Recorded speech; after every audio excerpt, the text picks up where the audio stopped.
Tahimik ang paligid, luha'y bumabagsak Not to sa happen. huling For Emma to be safe, for Emma to be happy, for Emma puso'y to heal. nangungulila. Yet this happened.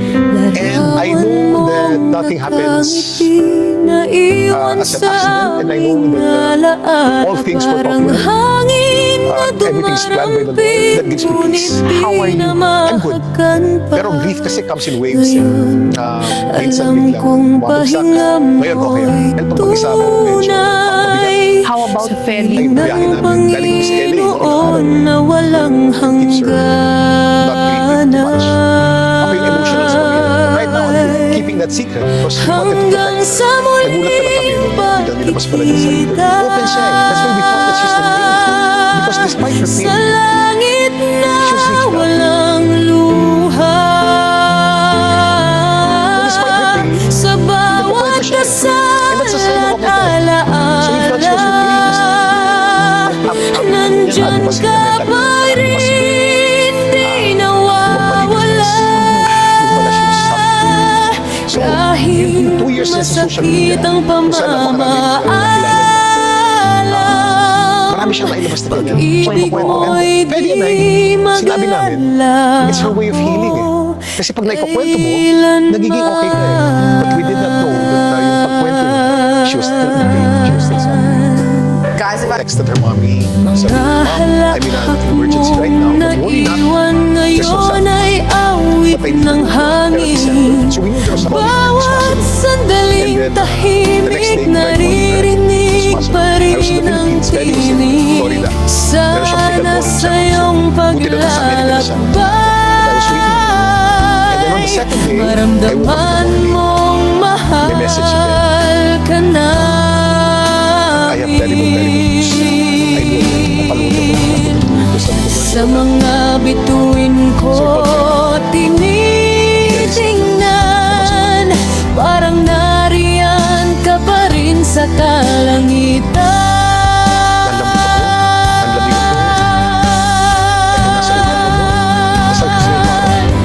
Hanggang sa muling pagkikita, sa langit na walang luha. Sa bawat dasal at alaala, that day that I found out, I was in shock. nandiyan ka pa rin, Pero therapy was di Sabi ko, nawawala. wala akong pamilya dito. Nasa Amerika sila.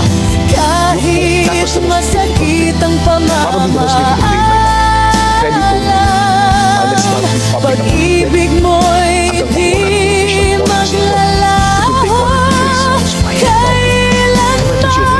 Kung may daan pabalik sa'yo, ni minsan di ako magdadalawang isip. Sabi ka nila, Pero alam kong sa dulo ng mundo magtatagpo rin muli ang ating tinig. pero hindi magkakalakat. Sakit. Hanggang sa Pero ang faith ko sa kanya hindi babago. pagkikita, I still thank Him for everything. I know that this is for good reason. And I know that the Lord did this because I know the plan is good. I still have faith. But I ask, sa puso and I know natin that that's mananatili ka. to continue to praise the Lord. Habang The Lord has blessed me with so many. buhay, walang The Lord kapalit. It was nice. Hanggang sa muling Grabe kasi proud of my Emma. pagkikita. Yeah. First 3 months na pandemic, ang lockdown natin matindi. And I was praying and praying and praying in the room. And then I was reading the Bible to her. And I was reading the book of Psalms to her. Constantly reading. Akala ko naiirita kasi but apparently that made an impact. I'll tell you, I'll read you another letter. Okay. These letters give me comfort. Yes, yes. Go ahead. I got this letter from Sam Watson. He's an American friend of Eman. They're very close. I have a story to tell you. First and foremost, I can't imagine your devastation, and your family is in my prayers. I want to say with 100% sincerity that you are an incredible father. When I first met Eman in person, we started talking about mental health and the various times we had during our childhood. She explained much about her growing up and what her life was like. She got into the experiences you gave, talking about going to your races, and how she always thought it was so cool that someone could do that, wanting even to become an athlete herself. Kaya sinasabi sa akin yan. Kung nakwento niya sa iba. She explained to me she had many struggles, including after her first attempt when she was hospitalized.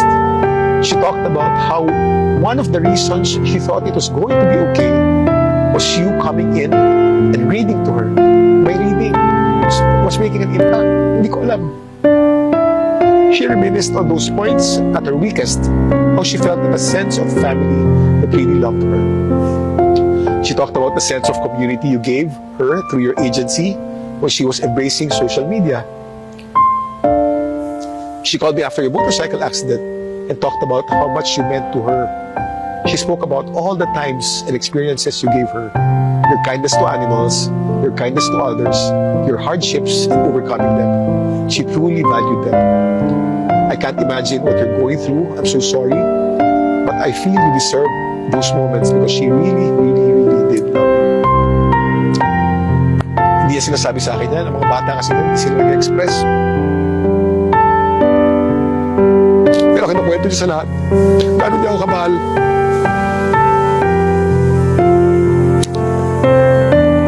Take your time, Kim. But you know, it gave me comfort that nakuha ko itong masulat nito on that day. Mga ano to ni Lord mga assurance ni Lord that you're a good father. And Eman had purpose.